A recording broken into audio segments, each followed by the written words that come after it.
So a very good evening. మీ పేరు మాధురి గారు and మీరు సత్యనారాయణ గారు, right? So very good evening to the students who are attending online also. So ఇవాళ maximum మనం north Andhra issues చూద్దాం. North Andhra ఇష్యూసే చాలా ఎక్కువ ఉన్నాయి అండ్ రీసెంట్ టైమ్స్లో ఉన్నవి. అవి ఈ సెషన్ ఏంటంటే this is not a class. First of all ఇది ఏంటంటే పర్స్పెక్టివ్ బిల్డింగ్ సెషన్. అంటే ఇప్పుడు ఒక ఇష్యూ ఉంది, ఆ ఇష్యూకి ఏ ఫ్యాక్ట్స్ తెలియాలి, దాని బేసిస్ మీద మన ఒపీనియన్ ఎలా చెప్పగలగాలి అనే దాని బేసిస్ మీద ఈ సెషన్ అంతా ఉంటుంది, పర్స్పెక్టివ్ బిల్డింగ్ సెషన్. సో దీన్ని నేను ఏం చేస్తాను అంటే ప్రతి ఇష్యూ నేను తీసుకుంటాను, నేను ఎక్స్ప్లెయిన్ చేస్తాను అండ్ కొన్ని క్వశ్చన్స్ ఉంటాయి దాంట్లో. అంటే క్వశ్చన్స్ టు పాండర్ అపాన్ అని చెప్పి క్వశ్చన్స్ ఉంటాయి కొన్ని. ఆ క్వశ్చన్స్ మీద 1 or 2 పీపుల్ యొక్క ఒపీనియన్ తీసుకుంటాను నేను. ఒపీనియన్ తీసుకున్న తర్వాత బ్యాలెన్స్ పర్స్పెక్టివ్ ఎలా ఇవ్వాలో నేను చెప్తాను, right? So this is the process which we will be going on now. So ఈ నార్త్ ఆంధ్ర ఇష్యూస్లో or for that sake any question which is asked in the interview, first మన నుంచి ఏం ఎక్స్పెక్ట్ చేస్తారు అంటే బ్యాలెన్స్డ్ అండ్ పొలిటికల్ ఆన్సర్స్. ఇప్పుడు ఏదైనా సరే మనం ఒక ఎమోషనల్ ఆస్పెక్ట్ ఉంటుంది, అంటే మన సొంత ఊరికి సంబంధించిన ఆస్పెక్ట్ ఉంటుంది, ఆర్ సొంత కమ్యూనిటీకి సంబంధించిన ఆస్పెక్ట్ ఉంటుంది. ఆ సొంత కమ్యూనిటీకి సంబంధించిన ఆస్పెక్ట్ వల్ల మన అడ్మినిస్ట్రేటివ్ నేచర్ కింద కాకుండా దానికి లీన్ అవుతూ చెప్పకూడదు. యాజ్ అన్ అడ్మినిస్ట్రేటర్ మనం ఎమోషనల్గా కనెక్ట్ అయినా సరే ఒక balanced answer ఇవ్వగలగాలి.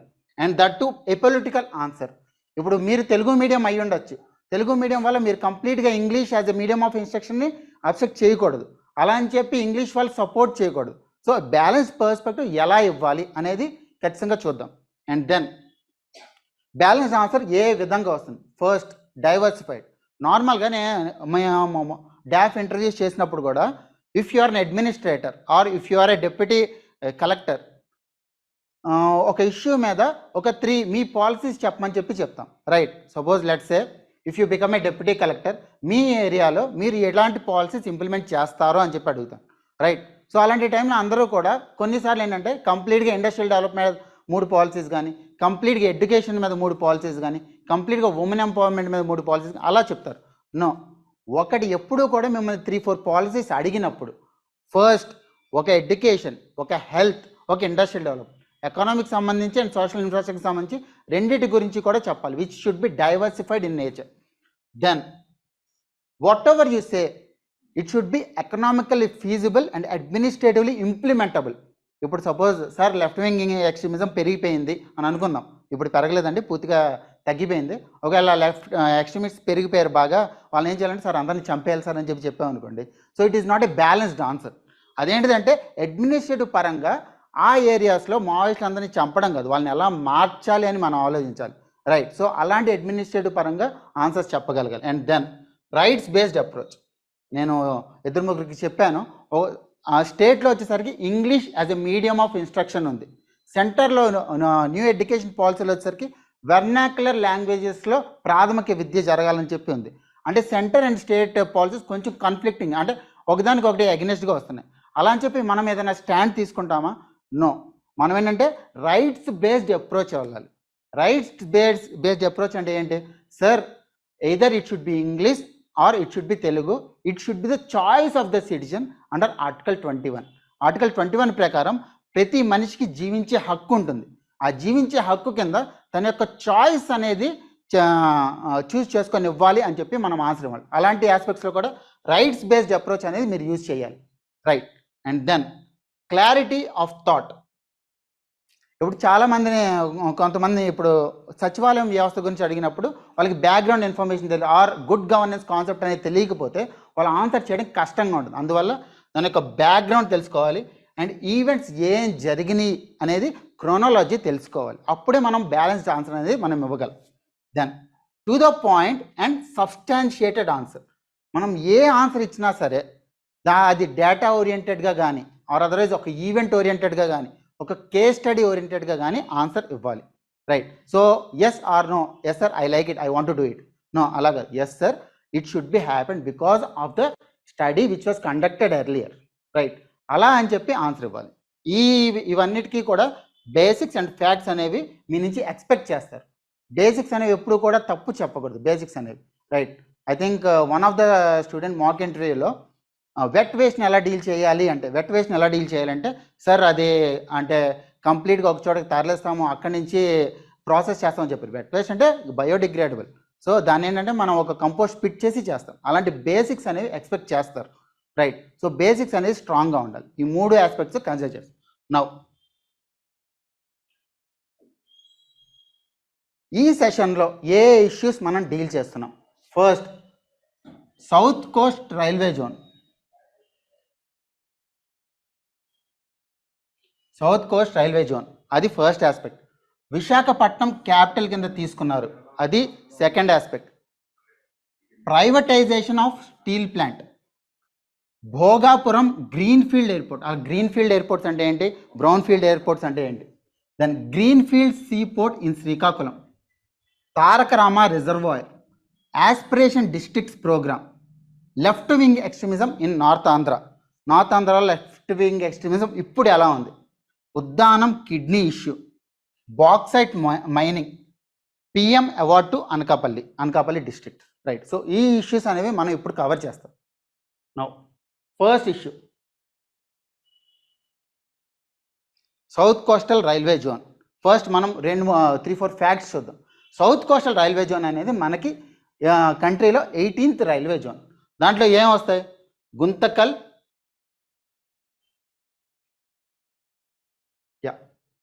Guntakal division, Guntur division and Vijayawada division.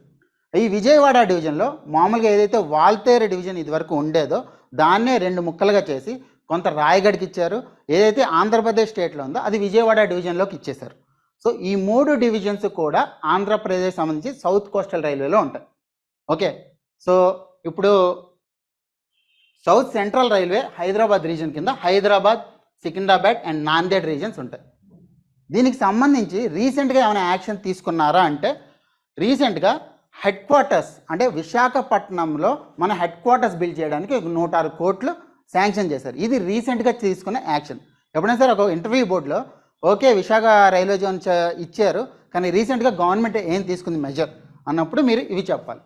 ఇప్పుడు ఈ రైల్వే జోన్ ఇష్యూలో ఏ ఇష్యూస్ ఉన్నాయి అంటే, ఫస్ట్ థింగ్ ల్యాండ్ ఏలియనేషన్. ఎప్పుడైతే విశాఖపట్నం హెడ్ క్వార్టర్స్గా ఇచ్చారో అక్కడ కంప్లీట్ ఫ్యాక్టరీస్ ఉంటాయి, అక్కడ అలాగే కాలనీస్ ఉంటాయి, రైల్వే కాలనీస్. వాటి కోసం అని చెప్పి ముదరసలోవా అనే ప్లేస్లో ఏదైతే రైల్వే కాలనీ, అది రైల్వే ల్యాండ్స్ ఉన్నాయి. కానీ ఏంటంటే ఆ రైల్వే ల్యాండ్స్లో వేరే వాళ్ళు ఆల్రెడీ డ్వెల్లింగ్ ఉన్నారు, అంటే వేరే వాళ్ళు ఆల్రెడీ నివసిస్తూ ఉన్నారు. అలాంటి వాళ్ళ నుంచి ల్యాండ్ ఎక్వైర్ చేసుకోవాలి. వాళ్ళని వేరే చోటకి వేరే చోటకి పంపించి ఆ ల్యాండ్ ఎక్వైర్ చేసుకున్నారు. ఇది కంప్లీట్ అయిపోయింది, రీసెంట్గానే కంప్లీట్ అయింది, అందువల్లే లేట్ అయింది కూడా. ల్యాండ్ ఎలినేషన్ అనేది జరిగింది. Then relocation of employees working in Waltair division. Biggest problem దీంట్లో ఏం చూపించారు అంటే, వాల్తేరు డివిజన్ అనేది విజయవాడ డివిజన్లో కలిసిపోయింది కదా. వాల్తేరు డివిజన్ 2 ముక్కలుగా అయిపోయి విజయవాడ డివిజన్లో కలిసింది.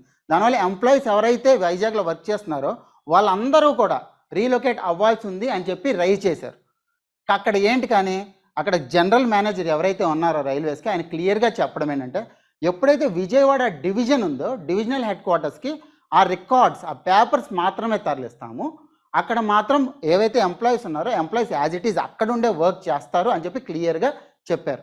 ఆ స్టాండ్ తీసుకుని మీరు చెప్పండి, sir as the general manager of the railways in south coastal region said that the employees who are working in Waltair division will not be moving from the area, but the records only will be shifting to the Vijayawada division.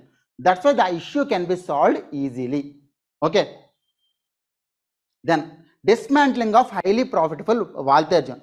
అంటే Waltair zone ఇదివరకు ఉన్న Waltair zone ఏదైతే ఉందో అది one of the highest revenue generating division అనమాట. అలాంటి highest revenue generating division ఎందుకు break చేయాల్సి వచ్చింది? అలాంటి బ్రేక్ చేయడం ఫీజిబుల్ అంటే, first of all as an administrator 2 consider చేయాలి. 1, ఎకనామికల్లీ వయబుల్లా కాదా. రెండోది, ఎకనామికల్లీ వయబిలిటీ చూసేటప్పుడు ప్లస్ అండ్ మైనస్ చూస్తాం. నెగిటివ్ అనేది కొంచెం మైనస్ ఉందని అనుకుందాం, but as a welfare state we need to proceed with the project in order to meet the aspirations of the people. ఎవరైతే విశాఖ ప్రజలు ఉన్నారో వాళ్ళకి వాల్తేర్ రైల్వే జోన్ ఇస్తామని క్లియర్గా చెప్పినప్పుడు అలాంటి ఆస్పిరేషన్స్ మీట్ అవ్వడానికి గవర్నమెంట్ అనేది కొంత ఖర్చు పెట్టచ్చు. ఎందుకు ఖర్చు పెట్టచ్చో నెక్స్ట్ రీసెంట్ ఎగ్జాంపుల్స్లో నేను చెప్తాను, రైట్.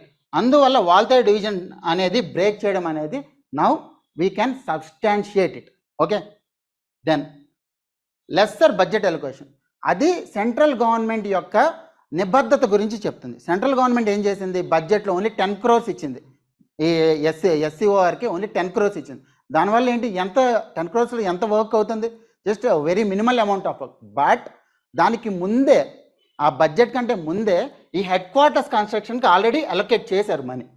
అందువల్ల బడ్జెట్లో అనేది ఎక్కువ ఫండ్స్ ఇవ్వలేకపోయారు. ఈ 4 ఇష్యూస్గా చూపెడుతున్నారు రైల్వే జోన్కి. నౌ ఇప్పుడు మనం చూడాల్సింది first question, south coastal railway zone అనేది ఫీజిబుల్లా కాదా? మీరు చెప్పండి, సౌత్ కోస్టల్ రైల్వే జోన్ ఉండాలా లేదా? ఎందుకు?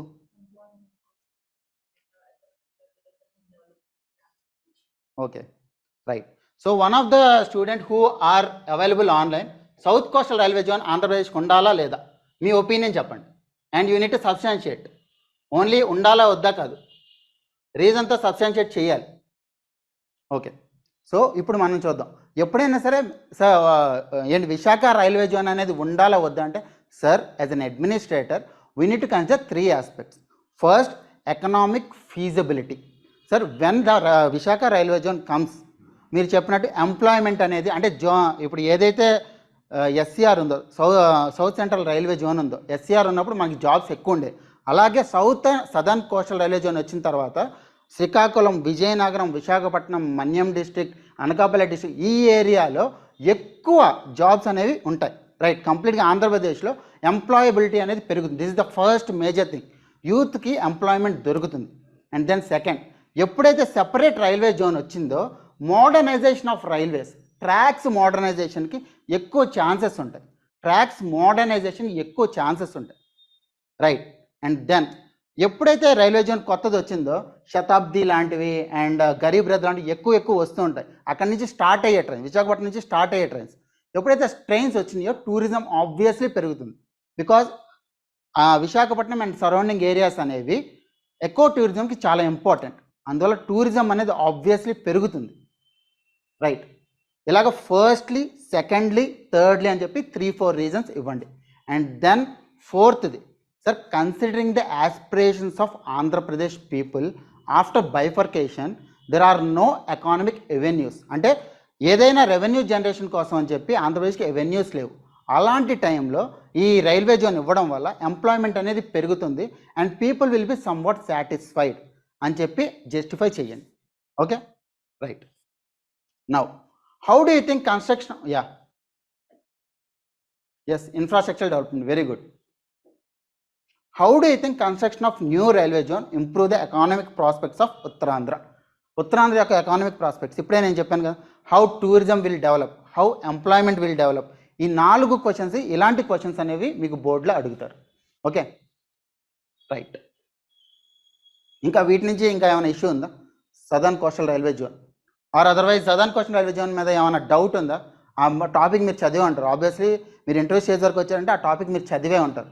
చదివినప్పుడు సార్ ఇలా ఎందుకు చేసింది, దీనికి ఆన్సర్ ఎలా ఇవ్వాలి, ఇలాంటి క్వశ్చన్ వేసినప్పుడు ఆన్సర్ ఎలా ఇవ్వాలి అనేది ఏమైనా ఉందా?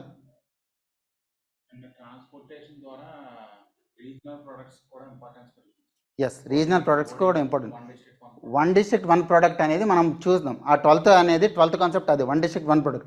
వాటికి ఎలా ఇంపార్టెన్స్ పెరుగుతుంది అనేది కూడా చూద్దాం. Okay, right. And one more thing దీంట్లో ఏంటంటే, ఎప్పుడైతే సౌత్ కోస్టల్ రైల్వే జోన్ వస్తుందో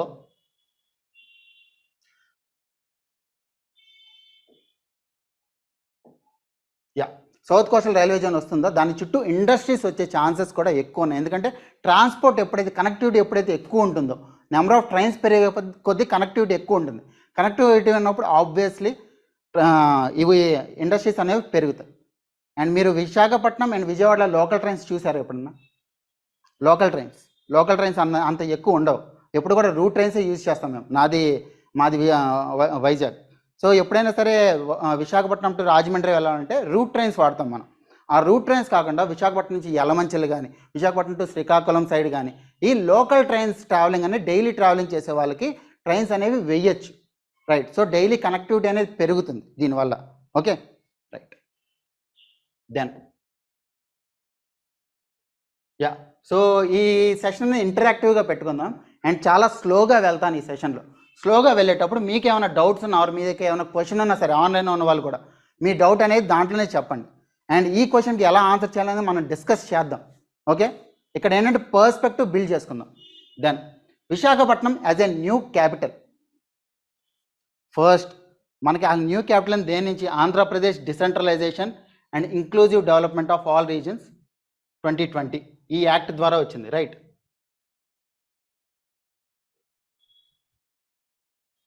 now let me show the act first. మీరు ఈ యాక్ట్ చూస్తే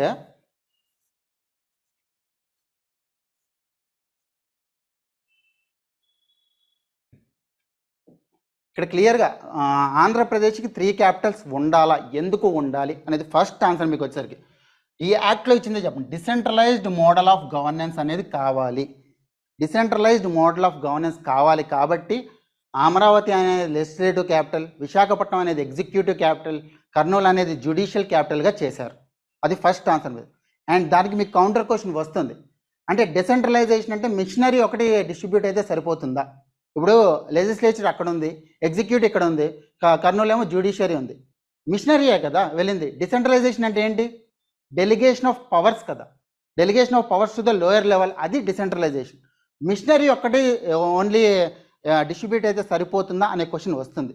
అప్పుడు sir, yes sir, I would also agree that it is only partial decentralisation, but the improvements made through the Sachivalayam system can make sure that the mechanisms like judiciary, executive are very rarely used, first. And second, whenever there is an issue, yeah, and ఇంకొక question వస్తుంది ఏంటి? Already I think Ramanareddy గారు అనుకుంటా LLB కూడా చేశారు. Judiciary వచ్చేసరికి కర్నూలులో ఉన్నప్పుడు ఒక విశాఖపట్నంలో ఉన్న అతనికి జస్టిస్ అనేది దొరకడం ఈజీ కాదు కదా. అలాంటప్పుడు తన రైట్స్ అనేవి మీట్ అవ్వరు కదా, తన ఫండమెంటల్ రైట్స్ అనేవి ఎగ్నెస్ట్గా వెళ్తున్నట్టే కదా అనే క్వశ్చన్ అడగచ్చు. అప్పుడు మీరేం చెప్తారు? ఈ యాక్ట్లో క్లియర్గా మెన్షన్ చేసింది ఏంటి అంటే, the government shall initiate steps to locate the principal seat to the judicial capital of Kurnool, but at the same time constitution of benches. అంటే కర్నూలులో జ్యుడిషియల్ క్యాపిటల్గా ఉన్నా సరే విజయవాడలో ఒక హైకోర్టు బెంచ్ అండ్ విశాఖపట్నంలో ఒక హైకోర్టు బెంచ్ ఉంచినప్పుడు ఎవరి ఫండమెంటల్ రైట్స్ కూడా అతిక్రమించిన వెంటనే ఆ జ్యుడిషియల్ బెంచ్ దగ్గరికి వెళ్ళి వీళ్ళు ఒక కేసు ఫైల్ చేయొచ్చు. ఎందుకంటే ఆబ్వియస్లీ ఫండమెంటల్ రైట్స్ కానీ వైలేట్ చేసినట్టయితే మనం డైరెక్ట్గా సుప్రీంకోర్టు ఆర్ హైకోర్టుకి వెళ్ళొచ్చు. That's our right. ఆ రైట్ అనేది కర్నూలులో ఉండడం వల్ల వీళ్ళు ఎక్కువ ప్రిఫర్ చేయరు విశాఖపట్నం నుంచి కర్నూలుకి ట్రావెల్ చేయడం. అలాంటి టైంలో ఈ యాక్ట్లో క్లియర్గా మెన్షన్ చేశారు ఏంటంటే బెంచెస్ అనేవి ఎస్టాబ్లిష్ చేయొచ్చు. బెంచెస్ ఎస్టాబ్లిష్ చేయడం వల్ల జ్యుడిషియరీ అనేది ప్రజలకు దగ్గరగా ఉంటుంది. అది first thing. And second thing,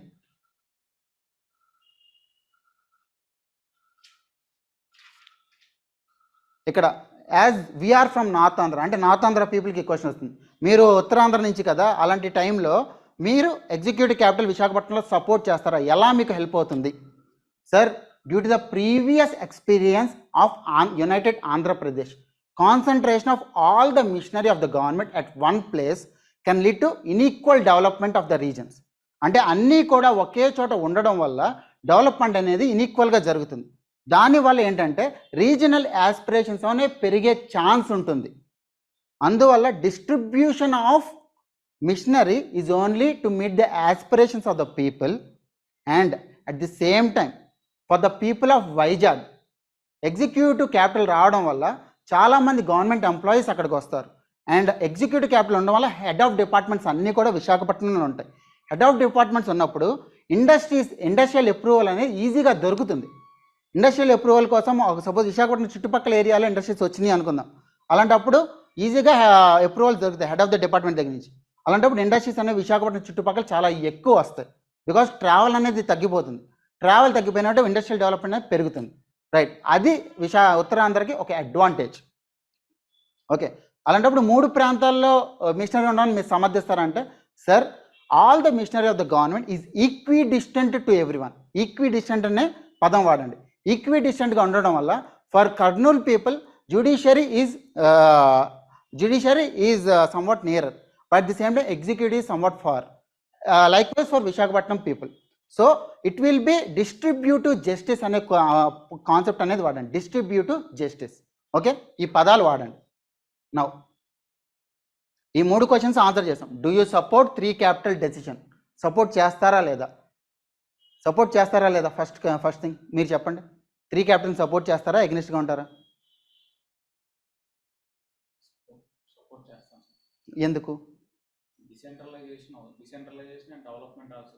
perfect. ఆ డిసెంట్రలైజేషన్ అండ్ డెవలప్మెంట్ అన్నప్పుడు సపోజ్ ఇండస్ట్రియల్ అప్రూవల్స్ అన్నీ కూడా విశాఖపట్నం వచ్చే తీసుకోవాలి అంటే అప్పుడు కడపలో ఉన్న వాళ్ళు విశాఖపట్నం దాకా ఎందుకు వస్తారు? ఆబ్వియస్లీ ఇప్పుడు అంతా కూడా ఈ గవర్నెన్స్ వచ్చింది, అన్ని ఇండస్ట్రియల్ అప్రూవల్స్ అన్నీ కూడా ఆన్లైన్లో అవుతున్నాయి. But at the same time interaction with officials అనేవి అవుతున్నాయి, పెద్ద పెద్ద ప్రాజెక్ట్స్ కోసం వెళ్ళి కలుస్తున్నారు. అలాంటి వాటివి మరి కడప నుంచి విశాఖపట్నం రాలేరు కదా మరి వాళ్ళు, అలాంటప్పుడు ఏం చేస్తారు? మరి వాళ్ళకి దెబ్బే కదా కడప వాళ్ళకి, మరి అలాంటప్పుడు ఎలాగా? ఆల్టర్నేటివ్గా అక్కడ ఏదో ఒక ఆర్గనైజేషన్ ద్వారా అప్రూవల్స్ అది సెండ్ చేయడానికి. ఆ ఆర్గనైజేషన్ ఏంటి? అది మనకి ఏపీ ఐఐసి ఇలాంటివి ఉన్నాయి. ఏపీ ఐఐసి ఇలాంటి ఆ ఆర్గనైజేషన్కి పవర్స్ ఇవ్వరు కంప్లీట్గా. సింపుల్గా సార్ అలాంటి టైంలో మనకి zonal planning and development boards ఉన్నాయి. ప్రతి జోన్లో కూడా అటు ప్లానింగ్ అండ్ డెవలప్మెంట్ బోర్డ్స్కి పవర్స్ అనేవి డెలిగేట్ చేస్తే ఏ ఒక్కరు కూడా కడప వాళ్ళు విశాఖపట్నం దాకా రావసరం లేదు, విశాఖపట్నం వాళ్ళు కడప దాకా వెళ్ళవసరం లేదు. రైట్. సో ఏ జోన్కి వాళ్ళు ఆ జోన్లోనే డెవలప్మెంట్ అనేది ఉంటుంది అనేది మీరు చెప్పచ్చు. Okay, done. The third issue, Vizag steel plant privatisation. అసలు బ్యాక్గ్రౌండ్కి వెళ్ళే ముందు మీరు Vizag steel plant privatisation support చేస్తారా, ఎగ్నిస్ట్గా ఉంటారా? యా, ఆన్లైన్లో ఎవరో ఒకసారి హ్యాండ్ రైజ్ చేయండి, నేను అన్మ్యూట్ చేస్తాను. హ్యాండ్ రైజ్ ఆప్షన్ ఉంది కదా. విశాఖపట్నం స్టీల్ ప్లాంట్ ప్రైవేటైజేషన్ని సపోర్ట్ చేస్తారా లేకపోతే అపోజ్ చేస్తారా? ఎందుకనే క్వశ్చన్ మిమ్మల్ని కూడా అడుగుతాను. ఎందుకు? Yeah, first. Okay, no one. Right. Okay, Sai Rajesh garu మిమ్మల్ని అన్మ్యూట్ చేస్తున్నాను. జస్ట్ సింపుల్గా చెప్పండి, 1 or 2 లైన్స్లో అన్మ్యూట్ చేసుకొని చెప్పండి. అన్మ్యూట్ చేశాను మిమ్మల్ని. Hello sir. యా, చెప్పండి sir. The question asked is Visakhapatnam steel plant ని ప్రైవేటైజ్ చేయడం అనేది మీరు సపోర్ట్ చేస్తారా, అపోజ్ చేస్తారా? సార్, డిస్ఇన్వెస్ట్మెంట్ పాలసీ ప్రస్తుతం ఉన్న స్ట్రాటజిక్ డిస్ఇన్వెస్ట్మెంట్ పాలసీ ప్రకారం ప్రస్తుతం ఉన్న స్ట్రాటజిక్ డిస్ఇన్వెస్ట్మెంట్ పాలసీ ప్రకారం గవర్నమెంట్ బిజినెస్ చాలా తక్కువ ఉండాలి సార్ స్ట్రాటజిక్ సెక్టర్స్ లో. Okay. At the same time regional aspirations ని ఎప్పుడు నెగ్లెక్ట్ చేయకూడదు. ఓకే. సో ఒక బ్యాలెన్స్డ్ పాత్వే ఉండాలి సార్ దీనికి. Direct criticism, direct support or direct oppose should be catastrophic to both the parties, center ki state ki. Okay, it is very good, very yes. good. Yeah, good answer andi. Thank you. Yeah, meer cheppandi. Competitiveness అనేది improve అవుతుంది. Okay. Okay. దానివల్ల ఆటోమేటిక్గా income అనేది generate అవుతుంది. Okay. At the same time 70% AP ఉన్న వాళ్ళకి మాత్రమే, even private అయినా సరే ఏపీ వాళ్ళకి మాత్రమే ప్రిపేర్ చేయాలని చెప్పి ఆల్రెడీ మనకి పాస్ అయింది. సో దాని ప్రకారం చూసుకున్నా సరే ఎంప్లాయ్మెంట్ ఇంకా ఇంక్రీజ్ అవుతుంది. ఎప్పుడైతే కాంపిటేటివ్నెస్ ఇంక్రీజ్ అవుతుందో అది ప్రైవేటైజేషన్ అయిన తర్వాత ప్రొడక్టివిటీ ఇంక్రీజ్ అవుతుంది. దానివల్ల కొన్ని ఇంకా డెవలప్మెంట్ అనేది కూడా ఉంటుంది. Right. So good opinion. So first మనం దాని యొక్క బ్యాక్గ్రౌండ్ చూద్దాం. బ్యాక్గ్రౌండ్ ఏంటిది? అసలు విశాఖపట్నం స్టీల్ ప్లాంట్ అనేది మనం నార్మల్గా వాడుకునేది. దాని ఏమంటారంటే రాష్ట్రీయ ఇస్పట్ నిగమ్ లిమిటెడ్, RINL అంటారు దాన్ని. Okay. So that is the word which is used, Rashtriya Ispat Nigam Limited. దాని యొక్క ప్రత్యేకత ఏంటి అంటే that is the first shore based integrated steel plant. Integrated steel plant అంటే అన్ని ప్రాసెస్ కూడా ఒకే, స్టీల్ ప్రొడక్షన్కి అన్ని ప్రాసెస్ ఒకే చోట ఉండేది ఇంటిగ్రేటెడ్ స్టీల్ ప్లాంట్. అది ఒక తీర ప్రాంతంలో ఉన్న ఫస్ట్ స్టీల్ ప్లాంట్ అనేది మన RINL. Right. So and then 1965లోనే ఒక అమెరికన్ గ్రూప్ వచ్చి ఒక సర్వే చేసి విశాఖపట్నంలో స్టీల్ ప్లాంట్ పెడితే బాగుంటుంది అని చెప్పి ఒక రిపోర్ట్ ఇచ్చింది. అప్పుడు మన కాసు బ్రహ్మానంద రెడ్డి గారి గవర్నమెంట్ ఉంది. ఆ గవర్నమెంట్ ఏంటంటే రెజల్యూషన్ పాస్ చేసింది, ఎస్ ఇక్కడే పెట్టాలి విశాఖపట్నం అని. కానీ కొన్ని రాజకీయ కారణాల వల్ల చాలా రోజులు ఆగిపోయినప్పుడు ఈయన అమృతరావు గారు అనే ఆయన ఇండెఫినెట్ స్ట్రైక్ చేశారు, హంగర్ స్ట్రైక్. దీంతో అందరికీ కూడా ఈ ఆస్పెక్ట్ మీద అవగాహన కలిగింది. ఏంటి, మనకి స్టీల్ ప్లాంట్ రావడం వల్ల ఎన్ని అడ్వాంటేజెస్ ఉన్నాయి, ఎంప్లాయ్మెంట్ ఎంత పెరుగుతుందని అవగాహన కలిగింది. అలాగే విశాఖ ఉక్కు ఆంధ్రుల హక్కు అనే ఉద్యమం వచ్చింది. ద మూమెంట్ విశాఖ ఉక్కు ఆంధ్రుల హక్కు అనేది అప్పుడు స్టార్ట్ అయింది. ఇదే యాజిటేషన్లో తెన్నేటి విశ్వనాథం గారు, గౌతు లచ్చన్న, పుచ్చలపల్లి సుందరయ్య, చంద్ర రాజేశ్వరరావు గారు, నల్లమల గిరిప్రసాదరావు గారు, తరిమెల నాగిరెడ్డి, వావిలాల్ గోపాలకృష్ణ, వీళ్ళందరూ కూడా ఈ మూమెంట్లో పార్టిసిపేట్ చేసిన వాళ్ళే. ఓకే, అప్పుడు 1971లో ఒక డెసిషన్ తీసుకున్నారు ఇందిరాగాంధీ గవర్నమెంట్లో, as it need to be established in Visakhapatnam అని. బట్ అదే డెసిషన్ అనేది లేట్ అవ్వడం వల్ల, చాలా ఏళ్ళు లేట్ అవ్వడం వల్ల దాని యొక్క ఎస్టాబ్లిష్మెంట్ కాస్ట్ అనేది పెరిగిపోయింది. లైక్ ద వే పోలవరం అనేది ఎప్పుడో కంప్లీట్ అవ్వాల్సింది, అది ఉన్న కొద్ది ఎక్స్టెండ్ అవ్వడం వల్ల దాని యొక్క రేట్స్ అనేవి ఇన్ఫ్లేట్ అవుతూ వచ్చినాయి.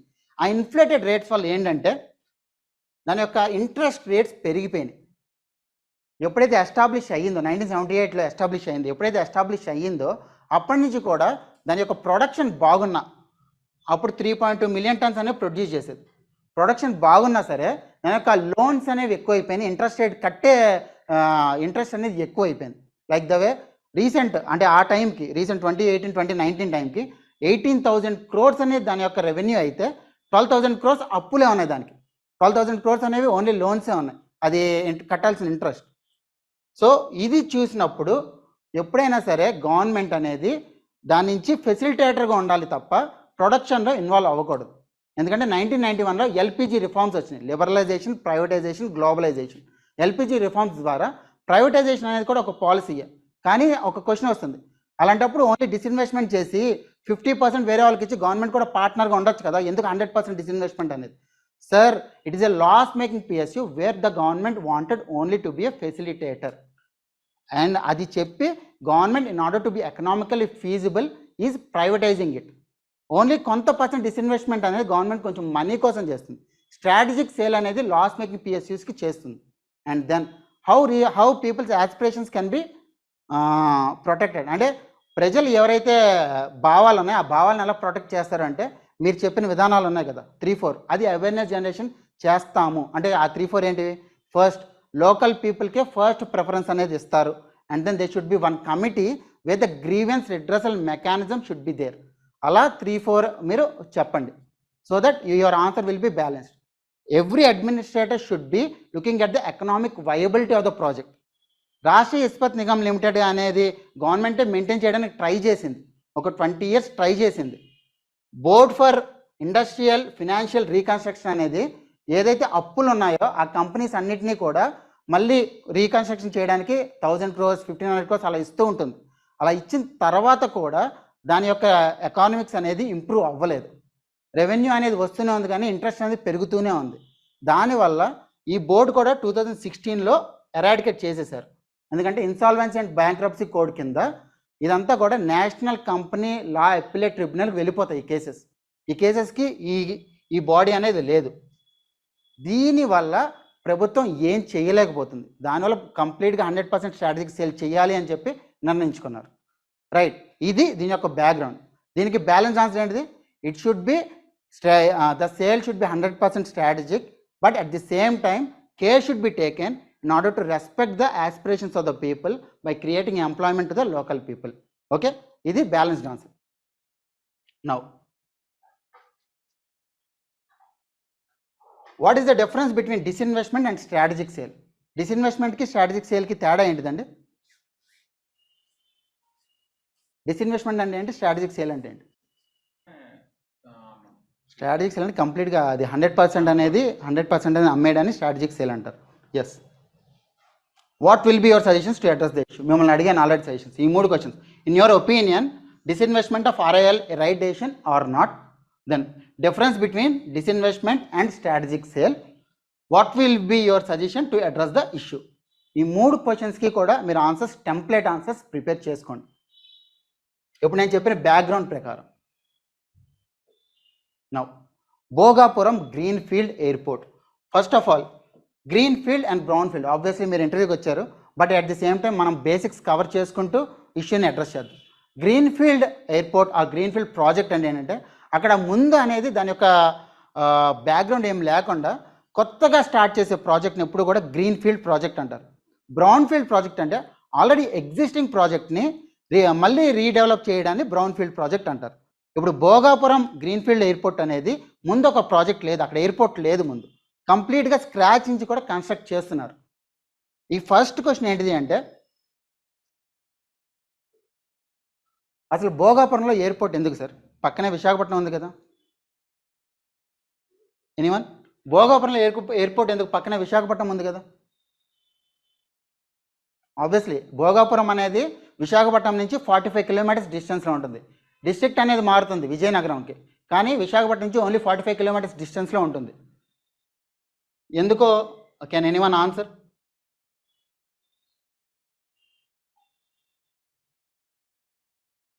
Yeah, first of all Visakhapatnam airport అనేది డిఫెన్స్ ఏరియాలో ఉంది. ఫస్ట్ ఆఫ్ ఆల్ ఆ డిఫెన్స్ ఏరియాలో ఒక సివిల్ ఎన్క్లేవ్లో ఎయిర్పోర్ట్స్ అన్నీ తిరుగుతాయి. అంటే కొంత టైమింగ్ మాత్రమే ఇంటర్నేషనల్ ఎయిర్పోర్ట్స్ సివిలియన్స్ని అకామిడేట్ చేస్తాయి. ఇప్పుడు ఏదైతే భోగాపురం ఇంటర్నేషనల్ ఎయిర్పోర్ట్ 45 కిలోమీటర్స్లో డిస్టెన్స్లో ఉంటుందో అది completely civilian airport. Completely civilian airport. ఏదైతే విశాఖపట్నం ఉన్న ఎయిర్పోర్ట్ డిఫెన్స్ అండర్లో లైక్ నేవీ అండర్లో ఉంది. నేవీ అండర్లో ఉన్నప్పుడు దాంట్లో ఒక పార్ట్ సివిలియన్ ఎన్క్లేవ్ కింద ఇచ్చారు. అంటే దాంట్లో కొన్ని టైమింగ్స్లో ఈ ప్లేన్స్ అనేవి తిరగచ్చు అని చెప్పి ఆ సివిలియన్ ఎన్క్లేవ్ని ఐఎన్ఎస్ డేగా అన్నారు. డేగా అంటే మామూలు రాబందు అని ఉంటుంది కదా, అలా మన తెలుగు పేరు ఇచ్చారు ఐఎన్ఎస్ డేగా అని చెప్పి. దాన్ని సివిల్ ఎన్క్లేవ్గా వాడేవాళ్ళు. అక్కడ ఉన్న రెస్ట్రిక్షన్ ఏంటి అంటే దాంట్లో లిమిటెడ్ కనెక్టివిటీ ఉంటుంది. చాలా ప్రాంతాలకి ఇంటర్నేషనల్ ఫ్లైట్స్ అనేవి లేవు. చాలా ఓన్లీ లిమిటెడ్ టైం స్లాట్స్లో ఇచ్చారు. ఆ లిమిటెడ్ టైం స్లాట్స్లో మాత్రమే తిరగాలి అని చెప్పి చాలా రెస్ట్రిక్టెడ్ ఆపరేషన్స్ ఉండేవి విశాఖపట్నంలో. అందువల్ల అది ఇంటర్నేషనల్ ఎయిర్పోర్ట్ అయినా సరే అది అంతా డెవలప్ కాలేదు. అదే భోగాపురంలో వచ్చేసరికి కంప్లీట్లీ ఏ రెస్ట్రిక్షన్స్ లేవు. ఏ రెస్ట్రిక్షన్స్ లేనప్పుడు భోగాపురంలో సౌత్ ఈస్ట్ ఏషియాకు ఉండొచ్చు అండ్ ఆఫ్రికాకు ఉండొచ్చు, ఎక్కడికైనా సరే ఎయిర్పోర్ట్ కనెక్టివిటీ ఉంటుంది. ఉన్నప్పుడు కంప్లీట్ టూరిజం అనేది డెవలప్ అవడానికి చాలా హయ్యర్ ఛాన్సెస్ అనేవి ఉన్నాయి. And it also have cargo terminal. Cargo terminal ఉండడం వల్ల ఏదైతే ఎక్స్పోర్ట్స్ అండ్ ఇంపోర్ట్స్ ఉంటాయో అవి కూడా ఇంప్రూవ్ అయ్యే ఛాన్సెస్ చాలా ఎక్కువ ఉన్నాయి. అండ్ సార్ మరి విశాఖపట్నంకి అంత దూరంలో ఉంది, విశాఖపట్నంలో దూరంగా ఉన్నప్పుడు మరి ప్రజలకు ఇబ్బంది కదా సార్ అని చెప్పి అడగచ్చు. బట్ అక్కడ ఉంది ఏంటంటే ఆ భోగాపురం ఇంటర్నేషనల్ ఎయిర్పోర్ట్ ఎప్పుడైతే అప్రూవ్ అయిందో విశాఖపట్నం టు భోగాపురం అనేది ఎక్స్ప్రెస్ వే ఒకటి వేస్తున్నారు. ఆ ఎక్స్ప్రెస్ వే వేయడం వల్ల రూట్ అనేది చాలా ఈజీ అయిపోతుంది. ఎక్స్ప్రెస్ వే వేయడం వల్ల రూట్ అనేది చాలా ఈజీ అయిపోతుంది. దానిలో ఏంటంటే కనెక్టివిటీ చాలా ఎక్కువ ఉంది and at the same time operations అనేవి వైడర్గా ఉన్నాయి. ఇదేంటంటే ఒక సివిల్ ఎన్క్లేవ్లో మాత్రమే ఇచ్చారు. అక్కడ ఏంటంటే కంప్లీట్ ఆపరేషన్ సివిలియన్ ఎయిర్పోర్ట్ కింద ఇచ్చారు. రీసెంట్గానే స్టార్ట్ అయింది. ఓకే, నవ్ అది ఏ మోడ్లో కంప్లీట్గా ఎవరు చేస్తున్నారు? గవర్నమెంట్ ఆఫ్ ఇండియా చేస్తుందా? లేదు. మినిస్ట్రీ ఆఫ్ సివిల్ ఏవియేషన్ చేస్తుందా? No. Ministry of civil aviation అనేది పబ్లిక్ ప్రైవేట్ పార్ట్నర్షిప్ కింద ఇచ్చింది. పబ్లిక్ ప్రైవేట్ పార్ట్నర్షిప్లో ఏ బేసిస్ మీద? DBFOT అంటే very good, design build finance operate and transfer. DBFOT basis మీద GMR కంపెనీకి ఇచ్చింది.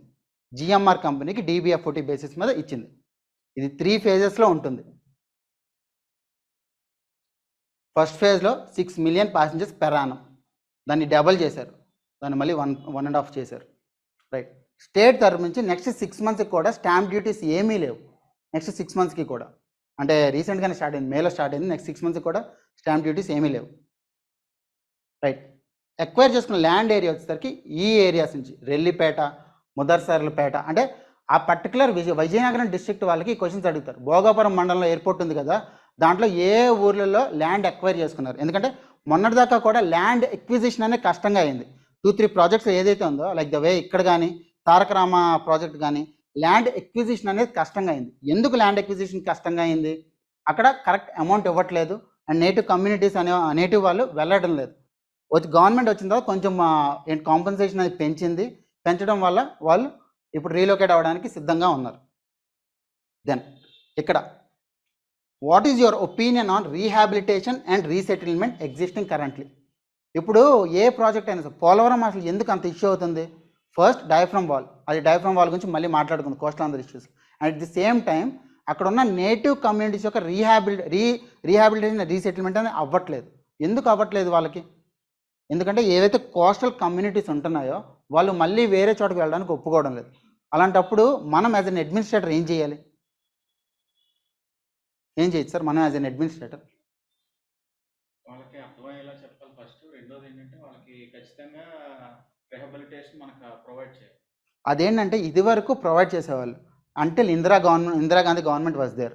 ఇందిరాగాంధీ గవర్నమెంట్ ఉన్నంత వరకు కూడా ఆర్టికల్ 31(c)లో కాంపన్సేషన్ అనే పదం వాడారు. మీరు చదివి అంటారు, కాంపన్సేషన్ అనే పదం వాడారు. కానీ ఆ తర్వాత ఏంటంటే కాంపన్సేషన్ కదా అమౌంట్ అని చెప్పి మార్చేశారు. సో అమౌంట్ అని మార్చడం వల్ల అది ఖచ్చితంగా వాళ్ళు ఇస్తారు అన్న నమ్మకం లేదు గవర్నమెంట్. ఆ నమ్మకం లేకపోవడం వల్ల చాలామంది గవర్నమెంట్కి ల్యాండ్స్ ఇవ్వట్లేదు. ఆ ఇష్యూని అడ్రస్ చేయగలిగితే, అంటే ఖచ్చితంగా ఇష్యూని అడ్రస్ చేయగలిగితే ఈ ల్యాండ్ అండ్ అక్విజిషన్ అనేది ఈజీగా అవుతుంది. Okay, now then what are the advantages of completion of Bhogapuram international airport? మన ఆన్సర్ ఎప్పుడు కూడా డైవర్సిఫైగా ఉండాలిగా. ఫస్ట్ ఎకనామిక్ పరంగా ఎప్పుడైతే ఎయిర్పోర్ట్ వస్తుందో అక్కడ చుట్టుపక్కల ఇండస్ట్రీస్ అనేవి ఎక్కువ వస్తాయి. ఎందుకంటే ఎయిర్పోర్ట్ ఉంది కాబట్టి ఫారిన్ కంపెనీస్ అనేవి వచ్చి ఇండస్ట్రీస్ ఎస్టాబ్లిష్ చేయగలుగుతాయి. దెన్ టూరిజం పర్స్పెక్టివ్లో ఎప్పుడైతే ఇంటర్నేషనల్ ఫ్లైట్స్ అనేవి వేరే కంట్రీస్కి ఉంటున్నాయో అక్కడ చుట్టుపక్కల ఉన్న ఎకో టూరిజంని మనం ఎక్స్ప్లాయిట్ చేయొచ్చు. దెన్ థర్డ్ థింగ్ ఏంటిది? Obviously cargo development comes under economic. Third thing ఏంటంటే సోషల్ పర్స్పెక్టివ్. అక్కడ ఉన్న ప్రజలకి విజయనగరం అనేది ఎప్పటికీ బ్యాక్వర్డ్ కింద చూస్తారు. ఎప్పుడైతే ఇంటర్నేషనల్ ఎయిర్పోర్ట్ వచ్చిందో చుట్టుపక్కల ఉన్న బేసిక్ ఇన్ఫ్రాస్ట్రక్చర్ పెరుగుతుంది, దానివల్ల ప్రజల యొక్క లైవ్లీహుడ్ పెరుగుతుంది. రైట్, ల్యాండ్ రేట్స్ కూడా పెరుగుతాయి. దానివల్ల complete social, economic and tourist పర్స్పెక్టివ్లో మనం ఆన్సర్ ఇవ్వచ్చు.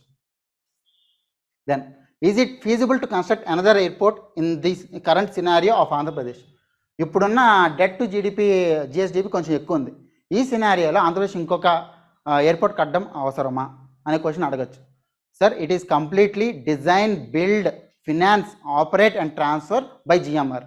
అంటే గవర్నమెంట్ అనేది ఓన్లీ కొన్ని ఇన్సెంటివ్స్, ఈ స్టాంప్ డ్యూటీస్ అనే ఎగ్జామ్షన్ లాంటి ఇన్సెంటివ్స్ ఇస్తే చాలు, కంప్లీట్ ఫినాన్స్ అనేది జిఎంఆర్ చూసుకుంటుంది. సో నోవేర్ గవర్నమెంట్ కొన్ని ఇన్సెంటివ్స్ ఇస్తుంది, కొన్ని చోట్ల 100 crores 200 crores water development projects అవి కడుతుంది. అవి ఏంటంటే జస్ట్ మినిమల్ అమౌంట్ ఉంటాయి. So it is completely feasible అని చెప్పి చెప్పాలి. Okay, right.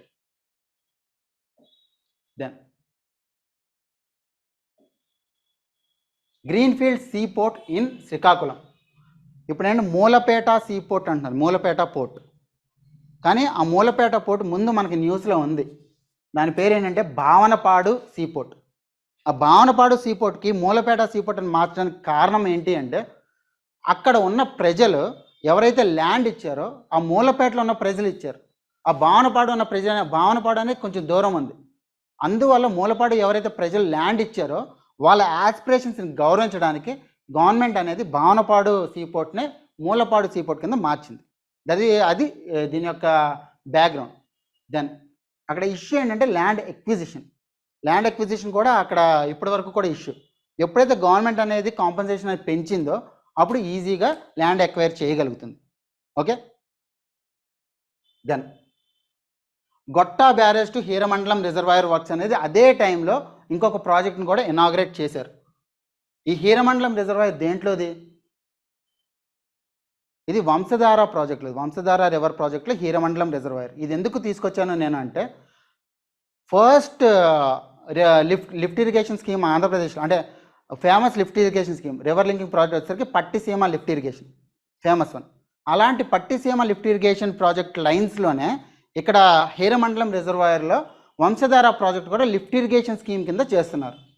ఆ లిఫ్ట్ ఇరిగేషన్ స్కీమ్ కింద చేయడం వల్ల కంప్లీట్ ఏరియా అంతా కూడా ఇరిగేషన్ ఫెసిలిటీస్ అనేవి పెరుగుతాయి. So it is on the lines of Pattiseema lift irrigation scheme that the Vamsadhara lift irrigation scheme is happening now. Right, అదనేది లింక్ చేయడానికి తీసుకొచ్చాను. At the same time fishing harbour అనేది వచ్చింది విజయనగరం. ఈ రెండింటిని నేను ఎక్కడ యాస్పిరేషనల్ డిస్ట్రిక్ట్స్లో నేను కలుపుతాను. ఈ మూడు గుర్తుపెట్టుకోండి. Then why is the port renamed? Obviously to respect the aspirations of the people who had donated the lands. Then what is the pertaining issue of the port? Land acquisition అనేది pertaining issue. ఆ land acquisition అనేది కంప్లీట్గా solve అయ్యింది. ఎందుకంటే once they respected the sentiments, they are ready to give the land. Okay, then if you become a concerned authority, what will be the steps to acquire land for development projects?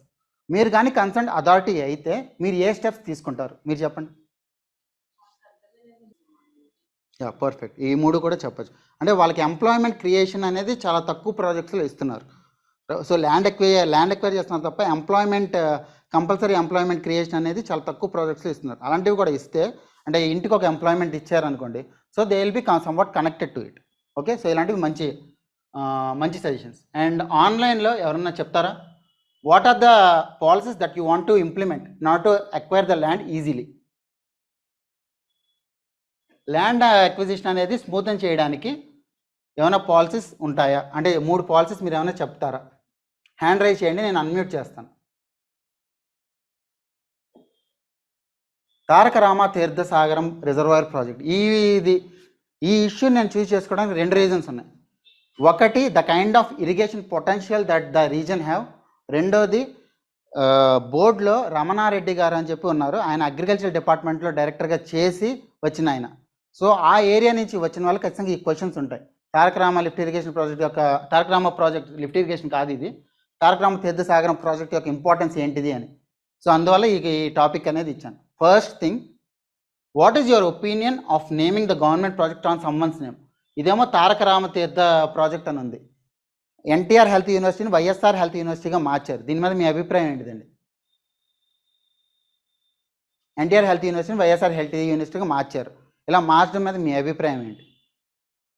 అది obviously controversial question. So ఇలా మార్చడం మీద మీ అభిప్రాయం ఏంటి? Controversy అవ్వకుండా ఎలా చెప్తారు?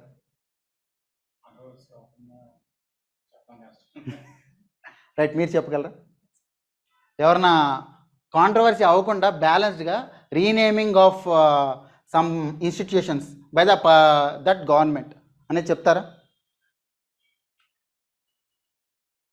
Hand raise చేయండి, I will be giving a chance. Try. Okay, so let me tell.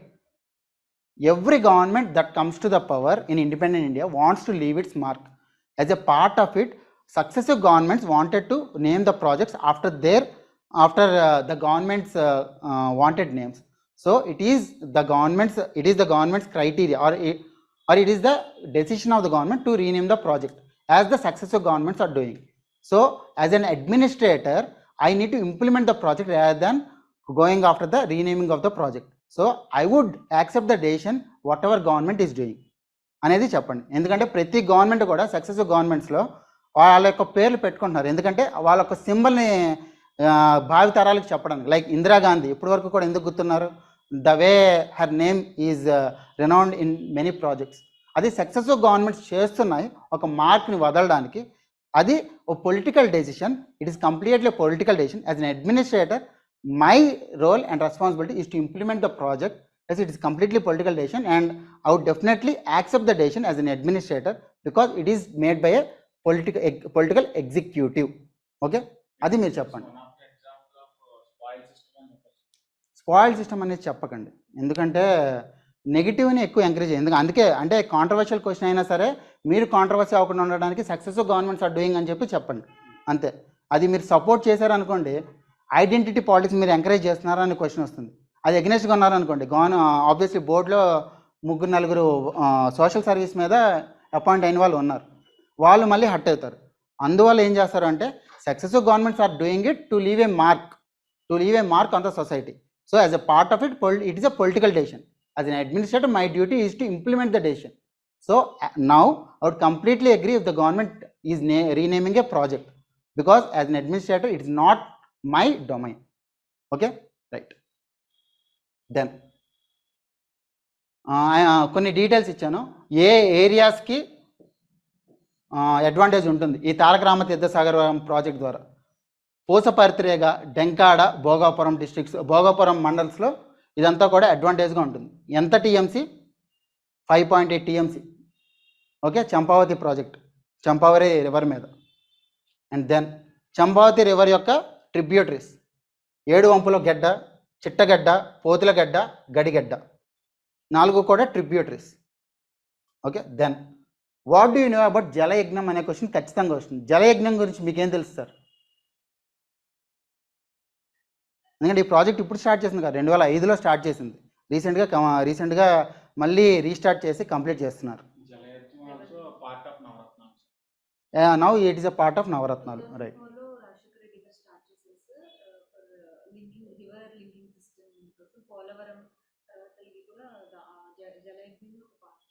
River linking కాదు, ఇప్పుడు ఆయకట్ట స్టెబిలిటీ తీసుకురావడానికి డిఫరెంట్ ప్రాజెక్ట్స్ అనేవి స్టార్ట్ చేశారు. ఆయకట్ట స్టెబిలిటీ కోసం, ఆయకట్ట ఏంటంటే ఆ ఏరియా యొక్క స్టెబిలిటీ కోసం అని చెప్పి, ఏరియా యొక్క ఇరిగేషన్ స్టెబిలిటీ కోసం డిఫరెంట్ ప్రాజెక్ట్ స్టార్ట్ చేశారు. As a part of it this is also started. Okay, 2005లో స్టార్ట్ చేశారు ఈ project. Then what are the other prominent projects on Champavati river? Champavati river మీద ఇంకొక ప్రామినెంట్ ప్రాజెక్ట్ ఏంటంటే డెంకాడా రిజర్వాయర్. రెండే ఉన్నాయి, డెంకాడా రిజర్వాయర్, తారక రామతీర్థ సాగరం ప్రాజెక్ట్, ఈ రెండు. Okay, then aspirational districts program. Andhra Pradesh నుంచి యాస్పిరేషనల్ డిస్ట్రిక్ట్స్ ఏంటివండి ఈ ప్రోగ్రాంలో? 3. ఓకే, విశాఖపట్నం. ఇంకా ఇష్యూ ఏమైందంటే ఎప్పుడైతే రీఆర్గనైజేషన్ అయినాయో డిస్ట్రిక్ట్స్, యాస్పిరేషనల్ డిస్ట్రిక్ట్స్ అనేవి మారిపోయినాయి ఆంధ్రప్రదేశ్ నుంచి. అప్పటి వరకు కూడా 112 డిస్ట్రిక్ట్స్లో విశాఖపట్నం, విజయనగరం అండ్ కడప ఉండేవి.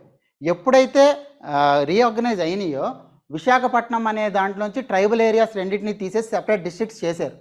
ఏంటి? Manyam district and Alluri Sitaramaraju district. ఈ రెండు ఆబ్వియస్గా యాస్పిరేషనల్ డిస్ట్రిక్ట్స్లో వచ్చేస్తాయి.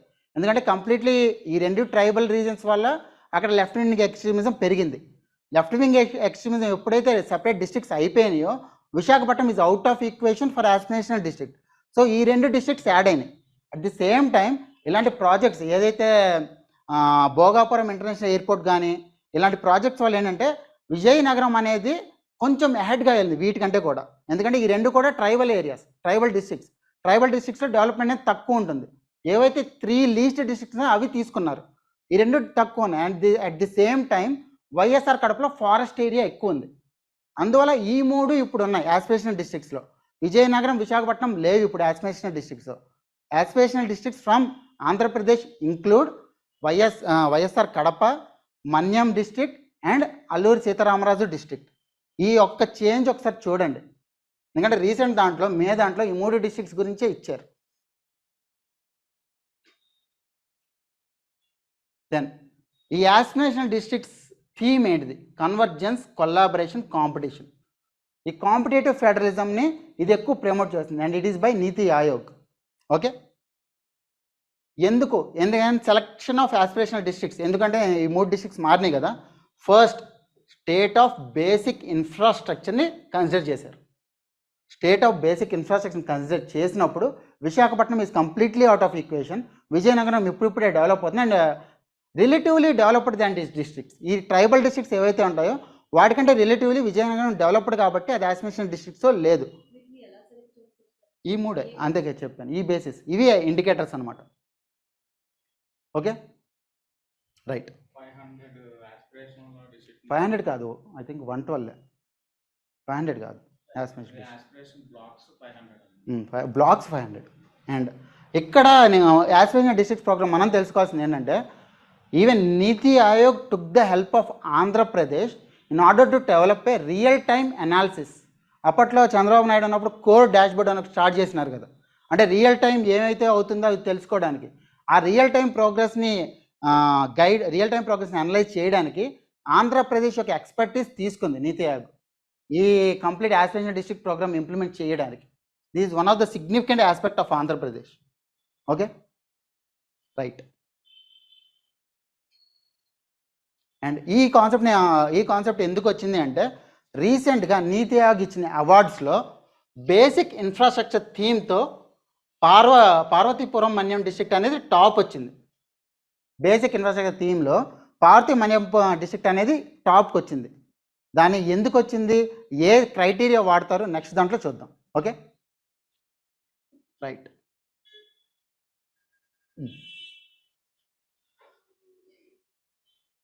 ఎప్పుడైనా సరే ఈ యాస్పిరేషనల్ డిస్ట్రిక్ట్స్ని వీళ్ళు రికగ్నైజ్ చేయడానికి అండ్ పెర్ఫార్మెన్స్ని రికగ్నైజ్ చేయడానికి డెల్టా మెథడ్ వాడతారు. డెల్టా మెథడ్ అంటే ఏంటి? ఇంక్రిమెంటల్ పెర్ఫార్మెన్స్ చూస్తుంది. అంటే year upon year or month upon month ఎంత పెర్ఫార్మెన్స్ ఉంది, ఈ మంత్ అపాన్ మంత్ పెర్ఫార్మెన్స్ని డెల్టా మెథడ్ అంటారు. డెల్టా మెథడ్ ద్వారానే ఈ ర్యాంకింగ్స్ అనేవి ఇస్తారు. ఓకే.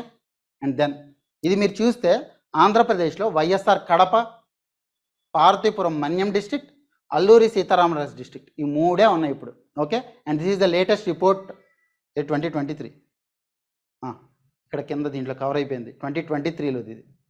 Okay right. దెన్ దీని నుంచి క్వశ్చన్స్ ఏమొస్తాయి? ఆంధ్రప్రదేశ్ నుంచి ఏ డిస్ట్రిక్ట్స్ ఉన్నాయి? First question, Vizianagaram and Visakhapatnam ఎందుకు బయటకు వెళ్ళిపోయినాయి? ఎందుకంటే నార్మల్లీనే ఆ టైంలో 2018 టైంలో విశాఖపట్నం తీసుకోవడానికి కారణం కూడా విశాఖపట్నంలో లెఫ్ట్ వింగ్ ఎక్స్ట్రీమిజం అనేది ఎక్కువ ఉంది కాబట్టే దాన్ని కన్సిడర్ చేశారు. సో ఎప్పుడైతే ట్రైబల్ డిస్ట్రిక్ట్స్ అనేవి రీఆర్గనైజ్ అయిపోయినాయో అప్పుడు Visakhapatnam is out of equation, అందువల్ల దాన్ని ఎక్స్క్లూడ్ చేయడం జరిగింది. Okay right. How far do you think geography affects the development? Sir మీరు చెప్పండి సార్. జాగ్రఫీ అంటే ఒక రీజన్ యొక్క జాగ్రఫీ అనేది దాని యొక్క డెవలప్మెంట్కి దాన్ని ఏ రేంజ్లో కాంట్రిబ్యూట్ చేస్తుంది? ఆ రకంగా చూస్తే నార్థన్ ఆంధ్రాలో మినరల్స్ అనేవి ఎక్కువ ఉన్నాయి sir. Northern Andhra is a mineral rich district, mineral rich reason actually. అదే మొత్తం కంప్లీట్ చేయాలి అంటే ఓన్లీ జాగ్రఫీ అనే కాకుండా జాగ్రఫీలో ఈ ఏవైతే మినరల్ రిసోర్సెస్ ఉన్నాయో అండ్ ది సేమ్ టైం అది పాజిటివ్ ఇంపాక్ట్ క్రియేట్ చేస్తే ద టెర్రైన్ విచ్ హ్యావ్ అంటే హిల్లీ రీజన్ ఉండడం వల్ల డెవలప్మెంట్ అనేది కష్టం అవుతుంది. సో అనేది నెగిటివ్ ఆస్పెక్ట్స్ కూడా చెప్పాలి రెండు కూడా. రైట్. సో ఎప్పుడైనా సరే జాగ్రఫీ అనేది ఎలా హెల్ప్ అవుతుందంటే it will help in such a manner that where the minerals can be helping, resources can help. At the same time, the terrain or the geographical relief features will actually subside the development of the region. Okay, so ఈ రెండు కూడా చెప్పండి. Right. And then terrain, connectivity, communications, etc. Very good. Manyam and Alluri Sitaramaraju డిస్ట్రిక్ట్లో ఉన్న tribes ఏంటివి?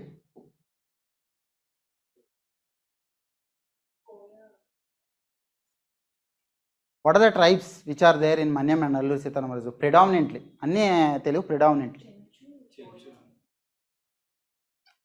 Vizianagaram, Srikakulam and Visakhapatnam రీజన్స్లో highest వచ్చేసరికి సవరాస్ ఉన్నారు. అండ్ ఆ తర్వాత విశాఖపట్నం దగ్గరికి వచ్చేసరికి కొండరెడ్డిస్ ఉన్నారు. విశాఖపట్నం అక్కడి నుంచి కూడా. ఓకే, ఈ రెండు ఎక్కువ.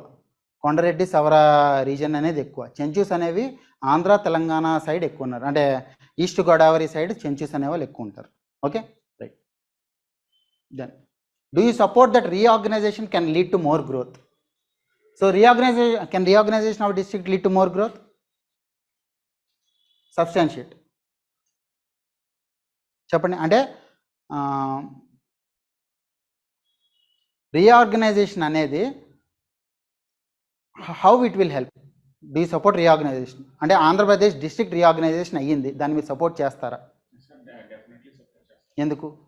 ఎందుకంటే కూడా ఒక డిసెంట్రలైజేషన్ ఆఫ్ పార్ట్ డిస్ట్రిక్ట్ ఫుల్గా డెవలప్ అవుతుంది, అలాగే అడ్మినిస్ట్రేషన్ కూడా ఈజీ అవుతుంది. So what is the basis that decentralisation will lead to the development? అంటే అదే డిస్ట్రిక్ట్ ఇంకా స్మాల్ టౌన్స్ కూడా ఉంటాయి, అవి కూడా ర్యాపిడ్గా డెవలప్ అవుతాయి.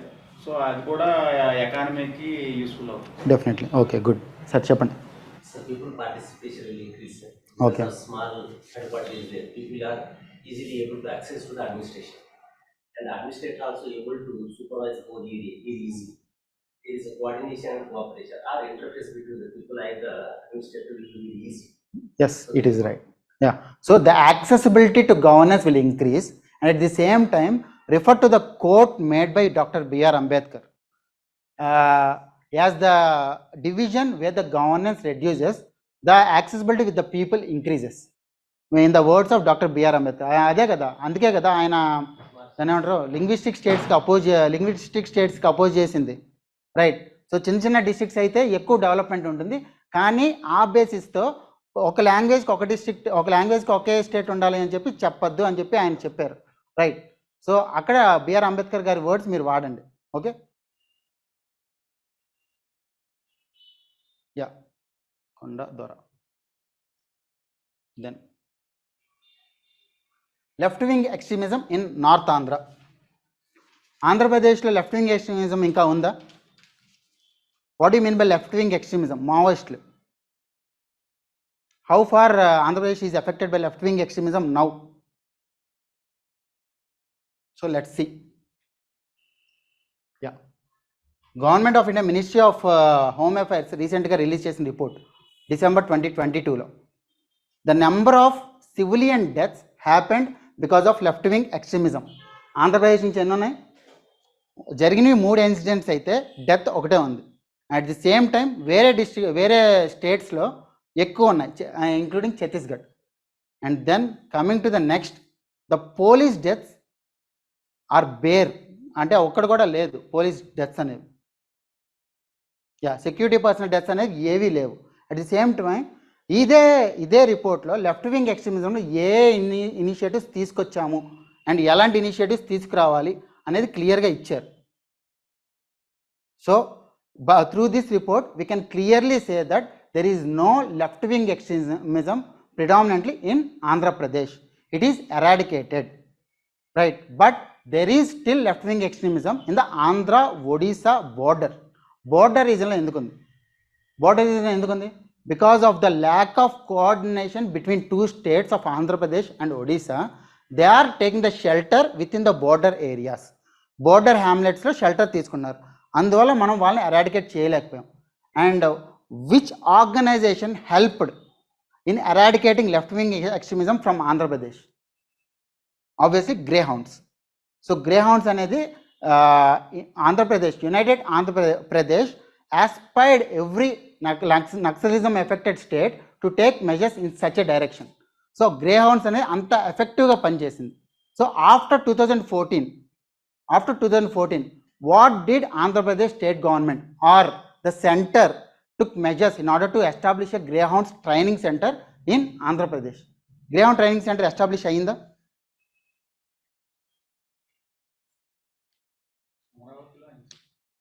అమరావతిలో ఉందా?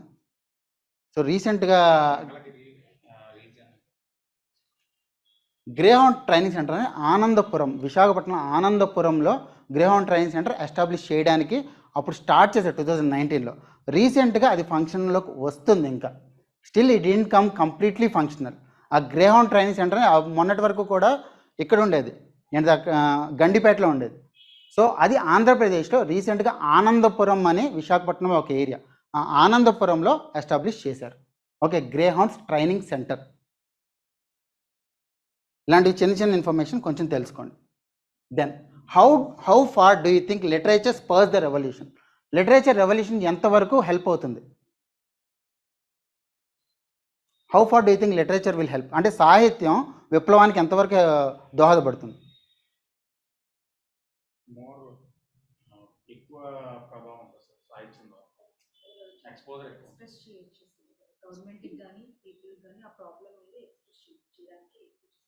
ఓకే, సో ఈ sympathising left wing extremism in movies justified. చాలామంది వాచింగ్ మూవీస్ అని చెప్పి రాశారు, చాలామంది రాశారు హాబీస్లో. అప్పుడు వాళ్ళు ఒకే క్వశ్చన్ అడుగుతారు, 1990s and 2000 టైంలో లెఫ్ట్ వింగ్ ఎక్స్ట్రీమిజం సపోర్ట్ చేస్తూ ఎర్రజెండ ఎన్నియల్లో లాంటి పాటలు కానీ, మోహన్ బాబు సినిమాల్లో కానీ సపోర్ట్ అనేది ఎక్కువ ఉండేది, సింపథై అనేది ఎక్కువ ఉండేది. దాన్ని మీరు సపోర్ట్ చేస్తారా అడ్మినిస్ట్రేటర్గా? మీరు చెప్పండి sir. My question is, do you sympathise with the left wing extremism which was justified in the movies? Is it justified? It's భావ వ్యక్తీకరణ హక్కు సార్, వాళ్ళు ఏదైనా ఎక్స్ప్రెస్ చేయొచ్చు. రైట్, డెఫినెట్లీ అది రెగ్యులేట్ చేయలేం భావ వ్యక్తీకరణ అని. But at the same time CBFC లాంటి ఛానల్స్ ఎందుకున్నాయి? సిబిఎఫ్సి లాంటి ఆర్గనైజేషన్స్ ఎందుకున్నాయి? ఏ సర్టిఫికేట్ అంటారు, దాని అంటారు U/A అంటారు. మరి అలాంటివి వాళ్ళు సెన్సార్ని రెగ్యులేట్ చేయడానికి ఉన్నాం. So even when it is Article 19 of 1 of A, there are limitations also upon the freedom of speech and expression. Within the limitations only they need to do. Until and unless law and order or public morality is disturbed, it is right of the citizen to express freely.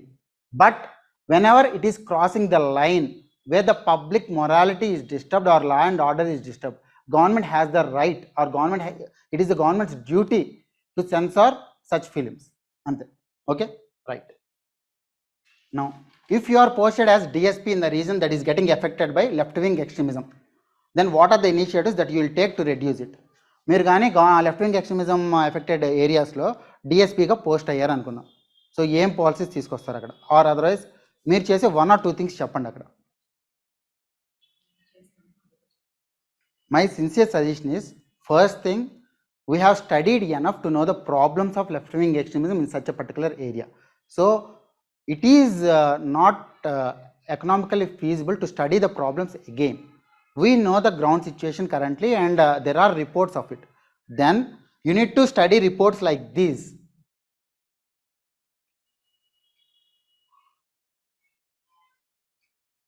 Where the roads are constructed, the post offices are built, but the skill development centers are not yet opened in the left-wing extremism areas.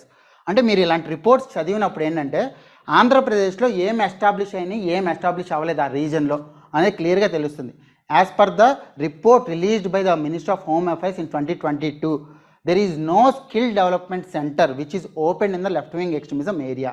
So if I am posted as DSP in such an area, my first policy would be to bring a skill development center there so that it will control the law and order. Law and order దాని operation అంటే ఇప్పుడు సింపుల్గా ఒకటి చెప్తున్నాను, drug trafficking తగ్గించడానికి మన state government అనేది operation పరివర్తన అనే ప్రోగ్రామ్ తీసుకొస్తుంది. అలాంటి ఫ్రెండ్లీ పోలీసింగ్ మెజర్స్ అనేవి స్కిల్ డెవలప్మెంట్ మెజర్ కింద నేను తీసుకొస్తాను అనేది చెప్పండి ఇలాంటి రిపోర్ట్స్ ఆధారంగా. Okay, right. Rehabilitation centres, yes, okay, ఇది అర్థమైంది కదా, రైట్. ఈ రిపోర్ట్ కూడా మీకు షేర్ చేస్తాను. దాంట్లో మీకు పాలసీస్ ఉంటాయి, అంటే what are the measures taken by the government till now through different ministries. Okay, ఆ మినిస్ట్రీస్ పాలసీ స్టడీ చేసి ఎక్కడైతే మనం లేకున్నామో, yes, roads are constructed well, yes, last mile connectivity is established well, but skill development centres are not open, complete telecommunication network is not happened yet. So ఇలాంటి ఏరియాస్లో మీ policies గురించి చెప్పండి. Okay, right. Now greyhound centre గురించి మనం discuss చేసాం.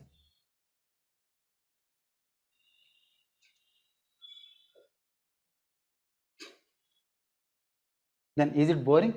కాదు కదా, right. Uddanam kidney research centre in north Andhra.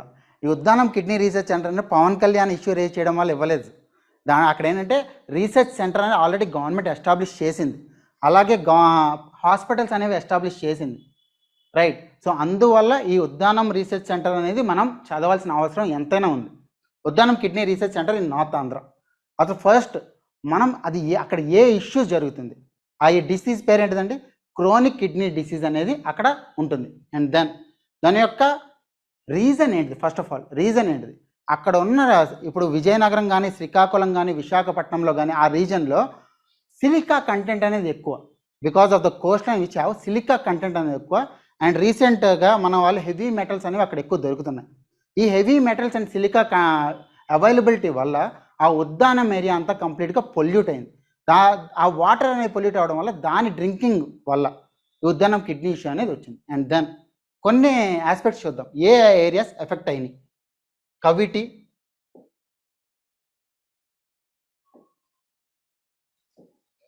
Kaviti, Sompeta, Kanchili, Ichchapuram, Palasa and Vajrapu Kotturu, ఈ రీజన్స్ అనేవి ఈ ఉద్దానం కిడ్నీ ఇష్యూకి మెయిన్, అంటే ఉద్దానం కిడ్నీ ఇష్యూస్ కాన్సన్ట్రేట్ అయిన ఏరియాస్.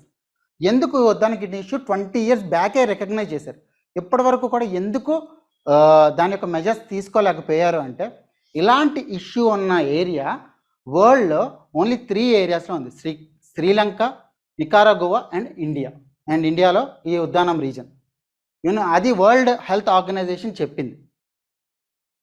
ఇంకా రీసెర్చ్ అప్పటి నుంచి కూడా స్టార్ట్ అయ్యింది, 20 years బ్యాకే రీసెర్చ్ స్టార్ట్ అయ్యింది, కానీ ఎగ్జాక్ట్ ఇష్యూ అనేది క్లియర్గా కనుక్కోలేకపోతున్నారు. డయాలసిస్ సెంటర్స్ ఎస్టాబ్లిష్ అయినాయి, హాస్పిటల్స్ పెరిగినాయి. అందువల్లే కిడ్నీ రీసెర్చ్ సెంటర్ అనేది మన స్టేట్ గవర్నమెంట్ కూడా స్టార్ట్ చేసింది, రైట్. కిడ్నీ రీసెర్చ్ సెంటర్ అనేది మన స్టేట్ గవర్నమెంట్ కూడా స్టార్ట్ చేసింది. ఏ ఇష్యూస్ వల్ల? హార్వర్డ్ యూనివర్సిటీ కూడా దీని మీద రీసెర్చ్ చేసింది. High levels of silica and heavy metals in water. Obviously water pollution ఉన్నప్పుడు the first measure that we need to take RO plants, reverse osmosis plants అనేవి ఎస్టాబ్లిష్ చేయాలి, అంటే డీసాలినేషన్ ప్లాంట్స్ అనేవి మనం ఎస్టాబ్లిష్ చేస్తాం కంప్లీట్గా. Then prolonged dehydration. ఆబ్వియస్లీ అంటే మాది వైజాగ్ అయినా సార్ చాలా మటుకు హైదరాబాద్లో ఉండడం వల్ల లాస్ట్ ఒక 1 month బ్యాక్ విశాఖపట్నం వెళ్ళా. మార్నింగ్ స్టార్ట్ అయ్యి ఈవినింగ్ వచ్చేటప్పుడు మొత్తం తడిసిపోయాను నేను. అంటే అంత హ్యూమిడ్ లెవెల్స్ ఉంటున్నాయి, అంత హీట్ స్ట్రెస్ ఉంటుంది, అంత డీహైడ్రేషన్ అనేది ఆ రీజన్లో ఎక్కువ ఉంటుంది because of the availability of the coast. Then genetic mutations. ఇది ఒక జనరేషన్లో కాదు, 2-3 జనరేషన్ బట్టి ఆ ఇష్యూ అవుతుంది. అందువల్ల జీన్ మ్యూటేషన్ అవుతుంది, ఆ జీన్ అనేది మ్యూటేట్ అవుతుంది. High use of pesticides. Okay, ఇవి రీజన్స్ కింద క్లియర్గా ఎస్టాబ్లిష్ చేశారు. Then why is such a chronic issue not solved yet? As I said, the research centers are established, but due to gene mutations which are happening and due to the use of pesticides issue ఇంకా control చేసాం మనం లేదు. అక్కడ paddy అనేది grow అవుతుంది and cashew అనేది grow అవుతుంది, వాటికి పెస్టిసైడ్స్ ఇంకా కూడా మనం ఇస్తూనే ఉన్నాం. ఆ పెస్టిసైడ్స్ అనేవి అంటే నార్మల్ రీజన్లో పర్లేదు, కానీ ఆ రీజన్లో ఈ వాటర్ పొల్యూషన్కి ఎక్కువ కాంట్రిబ్యూట్ చేస్తుంది. Right. Then what are the initiatives taken by the government to address the issue? రీసెంట్గా హాస్పిటల్ స్టార్ట్ చేశారు ఉద్దానంలో, and then research centre start చేశారు, కిడ్నీ రీసెర్చ్ సెంటర్. ఓకే, ఇలాంటివి ఇనిషియేటివ్స్ చెప్పండి. Now Uttarandhra potential. ఉత్తరాంధ్రలో ఏ పొటెన్షియల్ ఉంది? Tourism potential, obviously beach tourism. Complete coastal circuit ఉంది అక్కడ, బీచ్ టూరిజంని ప్రమోట్ చేయొచ్చు. దెన్ ఎకో టూరిజం చూద్దాం. ఎకో టూరిజం అనేది ఎలా ప్రమోట్ చేయొచ్చు ఉత్తరాంధ్రలో? కొన్ని ప్లేసెస్ పేర్లు చెప్పండి. Very good. Araku, Ananthagiri hills, Araku, ఇంకా Paderu area, Paderu Rampachodavaram area. Very good. ఎందుకంటే ఇప్పుడు లెఫ్ట్ వింగ్ ఎక్స్ట్రీమిజం అనేది కంప్లీట్గా ఎరాడికేట్ అయింది, and as a fellow citizen it is our responsibility to visit the eco tourism places and create some employment in those areas so that the native communities will live there. Okay, ఇంకా areas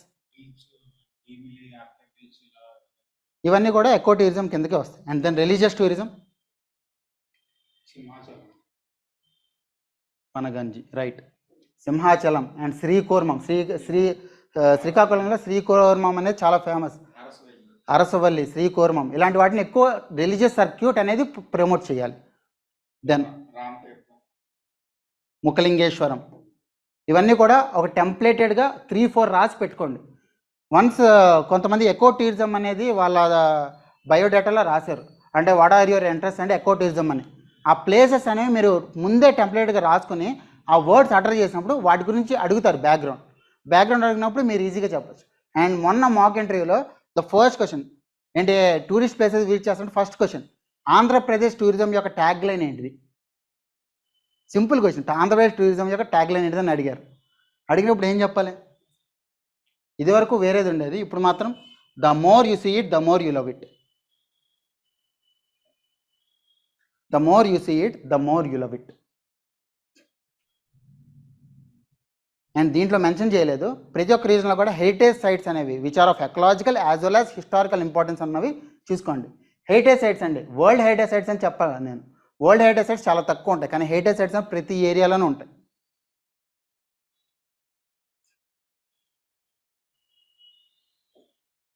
now 1 district 1 product. ముందు నేను search చేసినప్పుడు even ప్రధానమంత్రి food processing scheme ఉంది కదా, దాంట్లో కూడా ఇవే ఉన్నాయి. శ్రీకాకుళంలో క్యాష్యూ ఉంటుంది, విజయనగరంలో మ్యాంగో ఉంటుందని. కానీ రీసెంట్గా జస్ట్ ఈ మాన్సూన్ సెషన్లో విజయసాయిరెడ్డి గారు ఒక క్వశ్చన్ అడిగారు, రాజ్యసభ ఎంపీ విజయసాయిరెడ్డి గారు క్వశ్చన్ అడిగారు, 1 district 1 product స్కీమ్ కింద ఆంధ్రప్రదేశ్ ఎలాంటి బెనిఫిట్స్ దొరుకుతున్నాయని. ఆయన స్పీచ్లో మెన్షన్ చేసింది ఏంటంటే, అనకాపల్లి నుంచి ఏటికొప్పాక విడెంట్ ఆయిల్స్కి, అల్లూరి సీతారామరాజు డిస్ట్రిక్ట్ నుంచి అరకు కాఫీకి, Etapaka, Etikoppaka, okay right, mistake, తప్పుగా. అండ్ పార్వతీపురం మన్యం నుంచి బొబ్బిలి వీణ. Andhra Pradesh state government recognised these products as the product under 1 district 1 product scheme as per the question asked by Vijayasai Reddy గారు ఇన్ మాన్సూన్ సెషన్. ఈ మాన్సూన్ సెషన్లో విజయసాయిరెడ్డి గారు అడిగితే ఇవి మెన్షన్ చేశారు. Okay, along with these obviously మీకు తెలిసిందే, విశాఖపట్నంలో చెరుకు, విజయనగరంలో మ్యాంగో, శ్రీకాకుళంలో జిఏ ట్యాగ్ ఉంది. 1 district 1 product కింద చెప్తున్నాను నేను. సవరా పెయింటింగ్స్ అనేది ఆయన స్పీచ్లో లేదు. నేను వెతికాను రీసెంట్ డిస్ట్రిక్ట్స్కి ఏదైతే దాన్ని ఏమంటారు 1 district 1 product స్కీమ్ కింద ఏమైనా ఉన్నాయని. ఓన్లీ ఆయన డీటెయిల్స్ ఒకటే కనపడి, రీసెంట్గా ఎక్కడ కూడా అప్డేట్ చేయలేదు. అంటే అల్లూరు సీతారామ డిస్ట్రిక్ట్ కానీ, అనకాపల్లికి కానీ, పార్థిపురం మన్యం కానీ. ఓన్లీ ఆయన స్పీచ్ అనేది రాజ్యసభ మెంబర్గా స్పీచ్ ఇచ్చారు కాబట్టి దాంట్లోంచి మనం తీసుకోవచ్చు ఆన్సర్ని. Okay,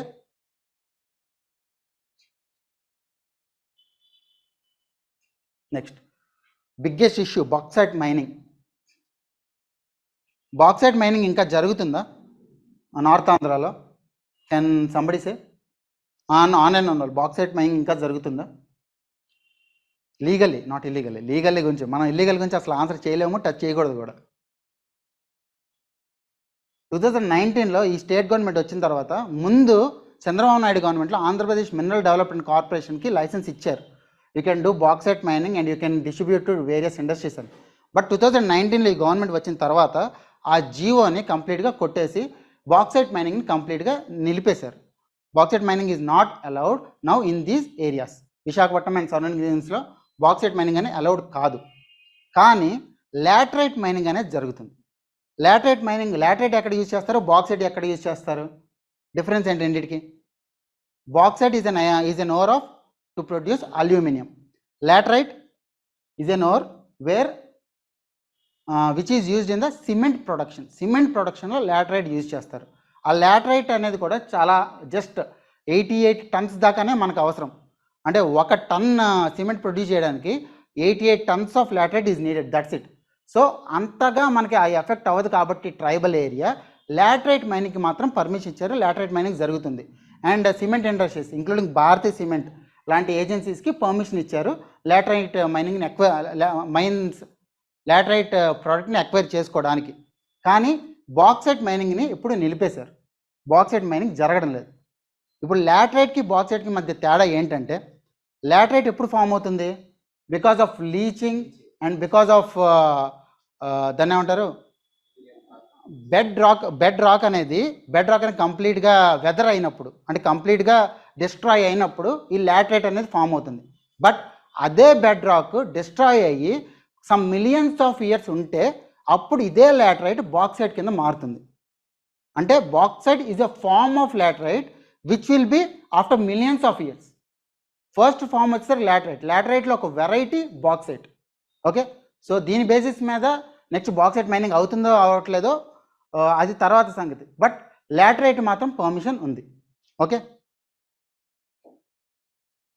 yes, bricks and cement.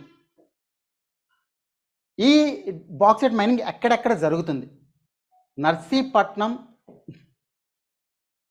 Narsipatnam, Chintapalli and surrounding areas of Visakhapatnam డిస్ట్రిక్ట్లో జరుగుతూ ఉండేది. ఓకే, ఇప్పుడు ఇల్లీగల్. అండ్ ఏ ట్రైబ్స్ దీన్ని అపోజ్ చేసినాయి? కొండదొర, నూకదొర అండ్ వాల్మీకి ట్రైబ్స్ వీటిని అపోజ్ చేసినాయి. ఎందుకు వాళ్ళు అపోజ్ చేశారు? ఏదైతే బాక్సైట్ అవైలబిలిటీ ఏరియా ఉందో అదంతా కూడా కాఫీ ప్లాంటేషన్స్ కిందకు వస్తుంది. కాఫీ ప్లాంటేషన్స్ మీద చాలా ట్రైబ్స్ డిపెండ్ అయి ఉన్నాయి. వాళ్ళందరూ కూడా దీనికి ఎగ్నెస్ట్గా ఉన్నారు. అందువల్ల ఆబ్వియస్లీ ఈ గవర్నమెంట్ వచ్చిన తర్వాత ఫస్ట్ ఇల్లీగల్ చేస్తారు bauxite mining. Then what is the difference between bauxite and laterite? What are their uses? Clear ఉంది కదా? లాటరైట్ మైనింగ్ అనేది అవైలబిలిటీ ఉంది, బాక్సైట్ మైనింగ్ అనేది ఇప్పుడు లేదు. లాటరైట్ అనేది సిమెంట్ ప్రొడక్షన్లో యూజ్ అవుతుంది, బాక్సైట్ మైనింగ్ అనేది అల్యూమినియం అనేది తయారు చేయడంలో యూజ్ అవుతుంది. And aluminium used for aircrafts as you no.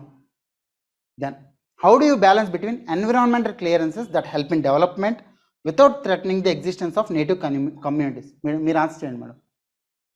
అంటే ఎన్విరాన్మెంట్ క్లియరెన్సెస్ ఇవ్వచ్చు కానీ నేటివ్ కమ్యూనిటీస్ దెబ్బ తినకూడదు. దాని గురించి మీరు ఎలాంటి పాలసీస్ చేస్తారు?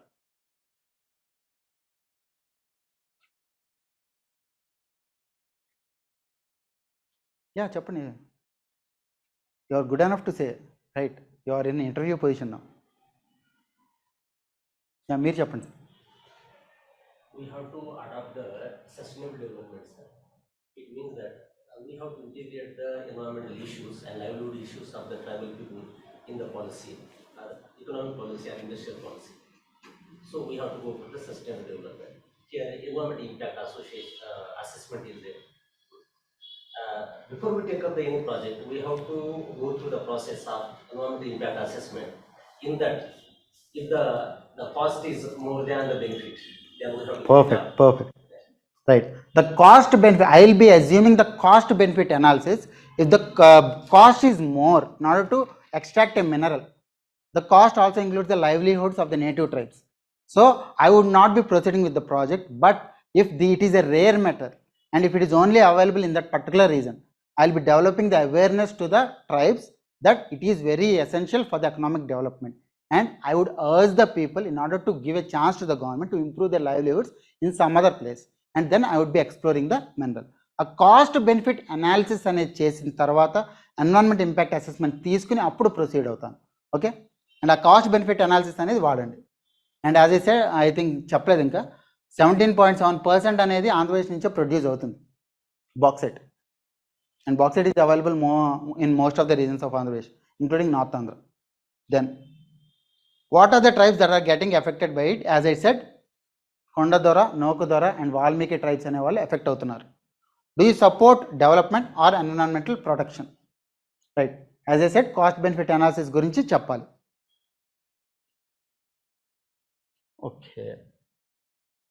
ఓకే, సో ఇప్పుడు మినరల్ అవైలబిలిటీ గురించి కంప్లీట్గా తెలుసుకోవాలి అంటే మన ఆంధ్రప్రదేశ్ డిపార్ట్మెంట్ ఆఫ్ మైన్స్లో క్లియర్గా ఇచ్చారు.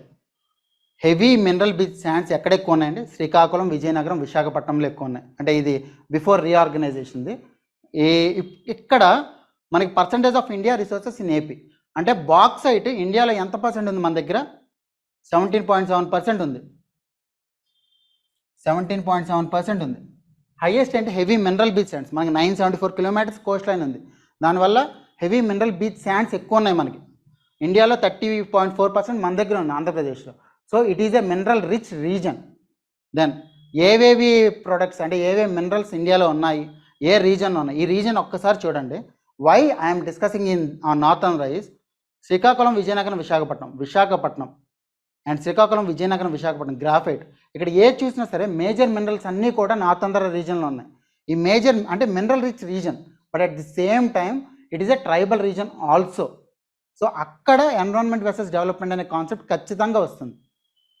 ఇప్పుడు మీరు ఎవరిని చూసినా ఈ బోర్డులో ఎవరిని చూసినా ఎన్విరాన్మెంట్ వర్సెస్ డెవలప్మెంట్ క్వశ్చన్ అడుగుతారు. So prepare a template answer based on these. Okay,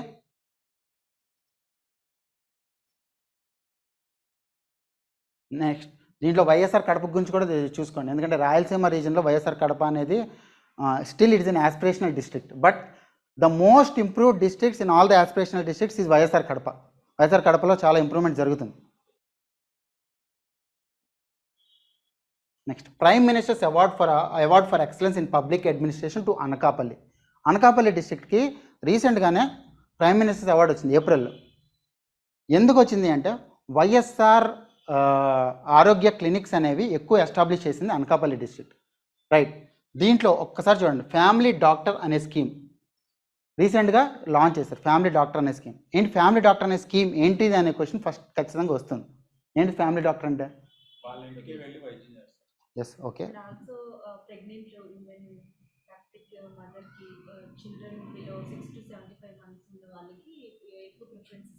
perfect.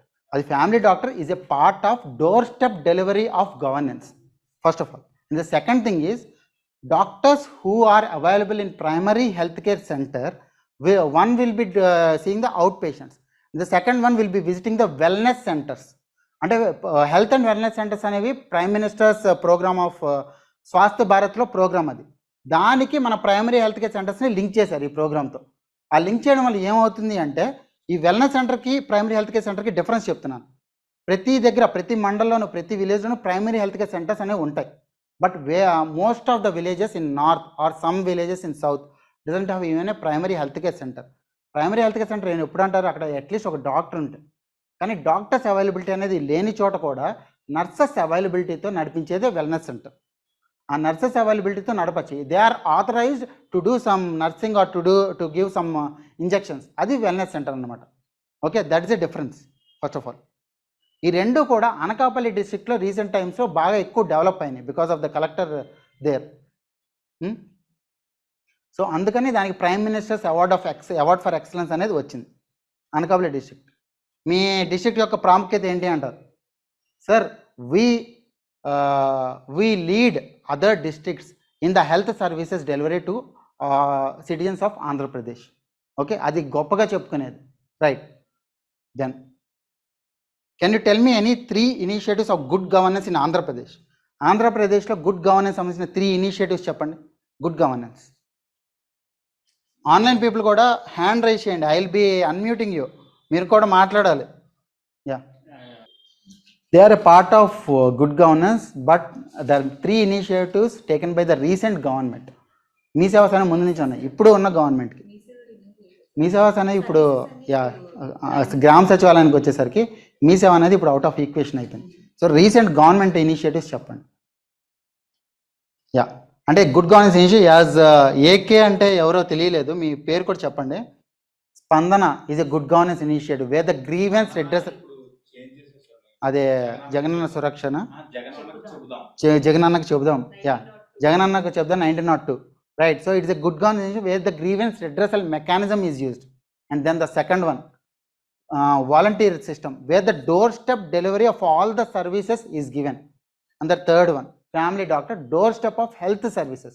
మిగతావన్నీ కూడా either nutrition or something వస్తాయి, but good governance Jagananna Suraksha. So any 3 initiatives గుర్తు పెట్టుకుని దానికి ఆబ్జెక్టివ్తో పాటు కలిపి చెప్పండి. Okay, right.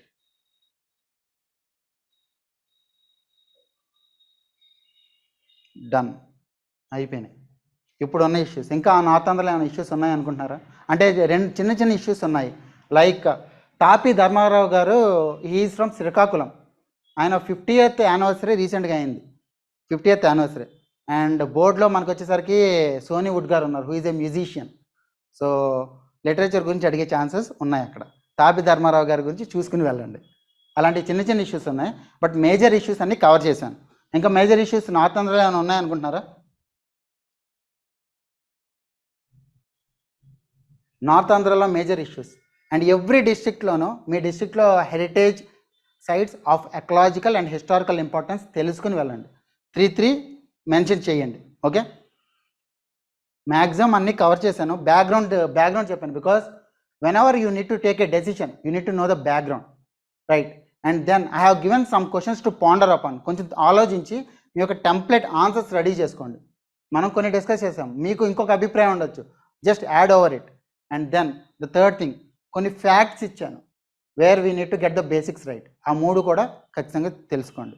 Okay, right. ఇంకేమైనా ఇష్యూస్ ఉన్నాయా నార్త్ ఆంధ్రకు సంబంధించి, మీరు విన్నవి నేను చెప్పనివి? ముఖాముఖిలో చెబుదాం. Okay, right. Thank you. All the best to everyone who are attending the interview. Okay, so మీ పర్స్పెక్టివ్స్ అనేవి అక్కడ మ్యాటర్ అవుతాయి. And take a balanced perspective, that's it. Okay.